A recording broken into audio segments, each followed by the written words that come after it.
welcome to another vlog. So ngayon guys, nandito tayo sa Binondo to celebrate Chinese New Year. So, kung Panchoy, Batchoy special with egg. So guys, nandito tayo ngayon sa harap ng Infinite and titikman natin kung ano nga ba yung mga food na may offer dito sa Binondo or sa Chinatown. So tara guys, samahan nyo na ako at kakain tayo dito sa Binondo. So, tara guys!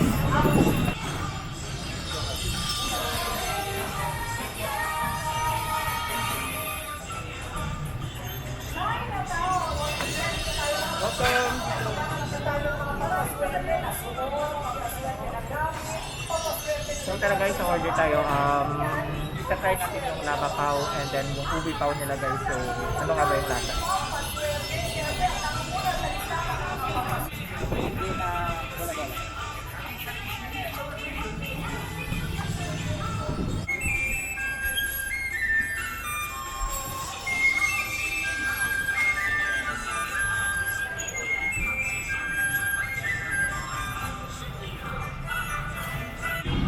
So yan guys, nakabili na kami ng lava pao and then ubi pao na bola-bola. So tikman natin guys kung ano yung ito nga pala yung lava pao guys. So yung lava pao is 28 pesos. So ito siya guys. Sobrang liit lang niya. Yan. And then lava pao guys. Umapaw. And then lava pao guys. Umapaw. Yung lava guys. So tikman natin.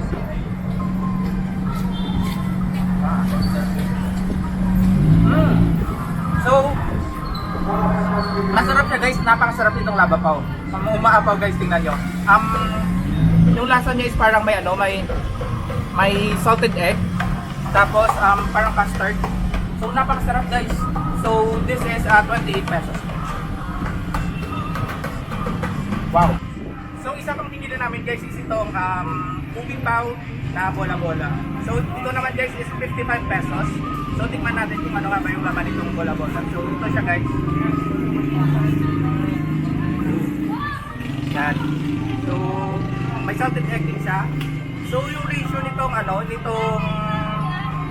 dough to palaman niya is sobrang liit. Napakalaki ng dough pero maliit lang guys yung yung laman niya. But we'll see. We'll try kung masarap nga ba yung yung bola-bola niya.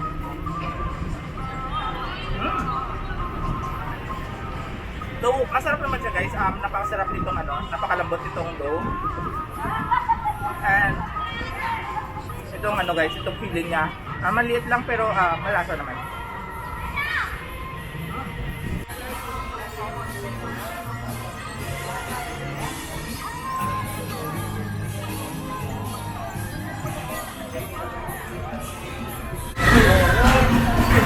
So ito guys yung kahabaan ng Ungping Street. Yan guys.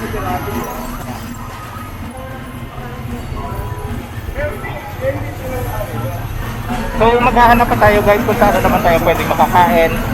And ikutin natin yung kahabaan ng Ungping Street.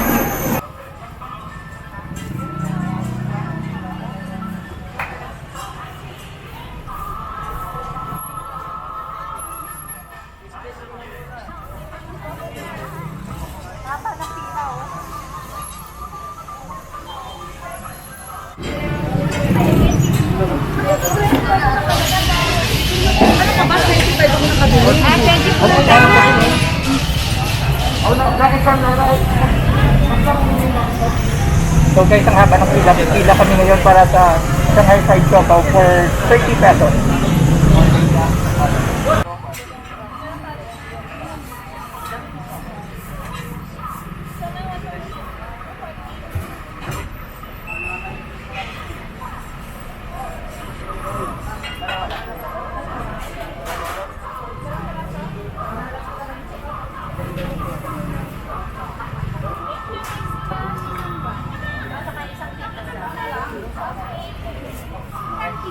So yun guys, bumili na kami ng Shanghai Fried Siopaw. So for 30 pesos, maliit lang siya guys, pero makikita mo fried talaga siya kasi sa toasted siya guys dito sa loob. And ganito lang siya guys, for 30 pesos, maliit lang siya, hindi siya ganong malaki. But we'll see, we'll try kung masarap nga ba. Ganito naman yun guys.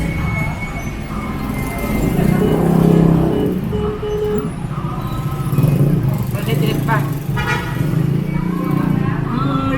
siopaw talaga guys sa ano, authentic na siopaw sa may ano, sa may China kasi nung China, nag-biyahe din sa China is bumili din ako ng siopaw. So ganito yung lasa ng ano, hindi siya Filipino style na siopaw na matamis na ano guys, parang asado. So ito guys, tapos kita mo yung mga ano, yung mga sibuyas and masarap. So okay to guys. For 30 pesos, ito yung Shanghai fried siopaw.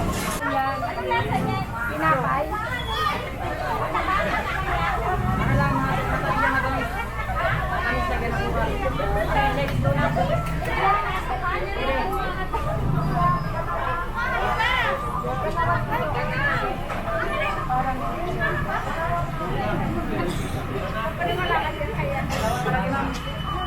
Paano po ito?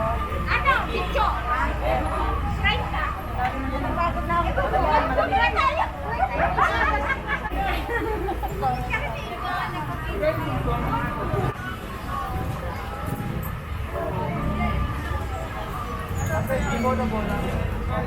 Bumili na naman kami nitong Chinese donut guys. So, bicho-bicho siya, parang bicho-bicho. So, may sugar lang siya. Ito yung sugar nito. Yan. So, for 30 pesos, tikman natin kung ano nga ba yung lasa niya.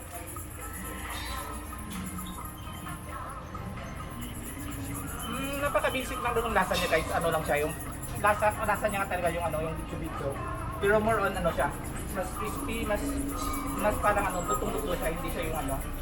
Unlike sa Filipino style na bicho-bicho guys, malambot. So ito medyo makunat.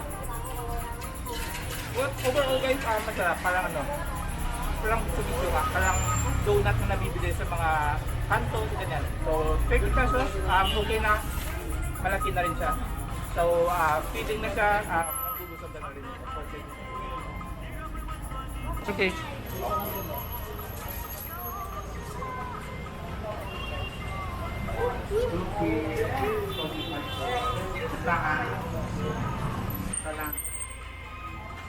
Wala sa ito na yung service. Sige. Utang ka na lang namin. Diyan mo lang iparada. Archie Pastos, mga tutog na. Follow up naman.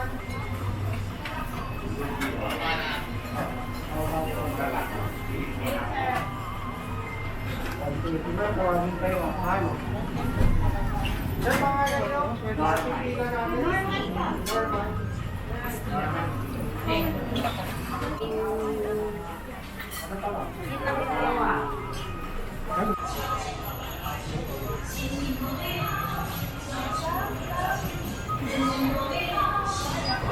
Tara ka tanong.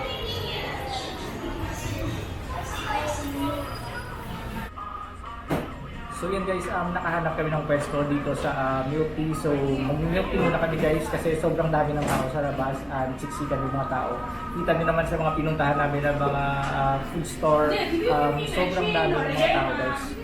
And nag-order kami guys ng, ng milk tea. So cream cheese milk tea. So ito siya guys for 110 pesos. Tapos itong itong fresh lumpia, Chinese lumpia is 50 pesos lang siya guys. So malaki na siya guys, tingnan niyo. So tikman natin itong lumpia. Ito siya guys. Wow. Sobrang sarap siya guys and napakarami guys ng laman sa loob. So, isang lumpia lang guys, 50 pesos. So, feeling na siya guys, mabubusog ka na nito. So, masarap.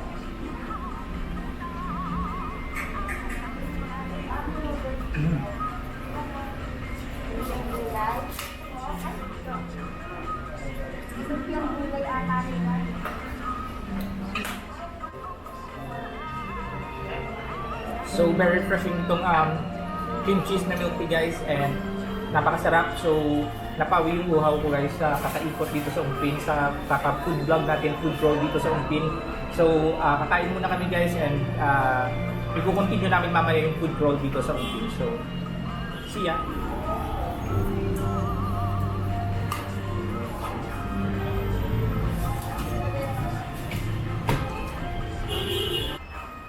Ganoon. Ito na lang dyan.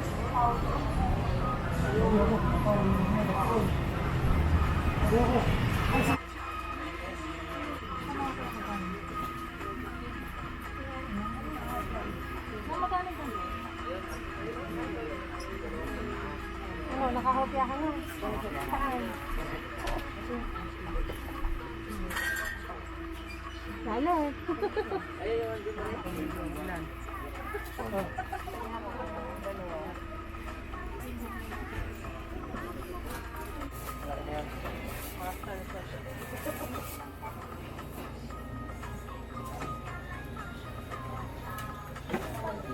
Kaya guys, bumili rin kami ng kopya na munggo doon sa may Holland. So tikman natin guys kung ano nga ba yung nasa nitong kopya. Ito guys, for 60 pesos, so 5 pieces yung laman niya. And yan. Napaka-flaky nung labas guys, and then sa loob yan. Kita mo may munggo. Sarap. I don't know kung ano yung nilagay nila sa munggo, pero lasang custard. Hindi ko masyado nalalasan ng munggo, pero lasang custard yung feeling. Tapos yung labas nitong itong hopya, yung dough niya is napaka-flaky, napaka-lambot, so masarap siya guys. Wow.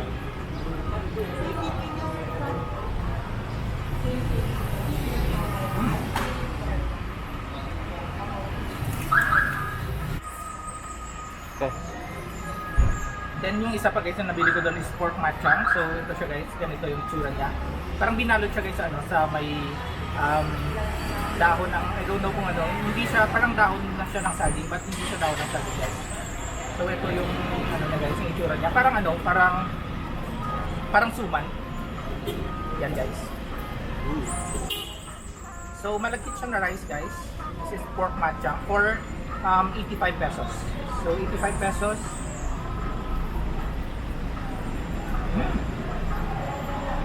Wow! Masarap siya guys. Nalalasahan ko parang may sa may star anise, pero hindi ganun ka-strong yung lasa. And then, reminds me of sa mga Ilonggo, yung Balenciana. So ganun yung lasa niya guys. May pagkahawig doon, similar doon sa Balenciana. And napakasarap guys, tingnan nyo naman, sobrang laki. So for 85 pesos, malaki na siya. So good for 2 na siguro to, kaya to good for 2. Wow! Ang sarap guys. Ngayon ako nakatikim itong matchang. Yung mama ko nagsasabi na try mo yung matchang kasi before nagtrabaho sa Singapore tsaka Hong Kong, sinasabi niya masarap daw to. So ako natatakot ako tikman kasi hindi ako ganun ka-adventurous when it comes to food. Pero ito guys, pasok sa panlasa ko. So masarap siya guys, and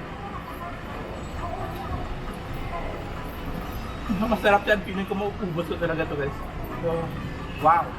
So Holland Bake Shop, hopya masarap, matcha masarap. So sobrang sarap guys. So yan guys, so hope nag-enjoy kayo sa Binondo Food Roll na to, and happy Chinese New Year sa lahat ng mga Chinese and Filipino Chinese community dito sa Philippines and all over the world. So sa hindi pa nag-subscribe sa channel ko guys, please do subscribe, share, and comment down below kung gusto nyo magpa-shoutout.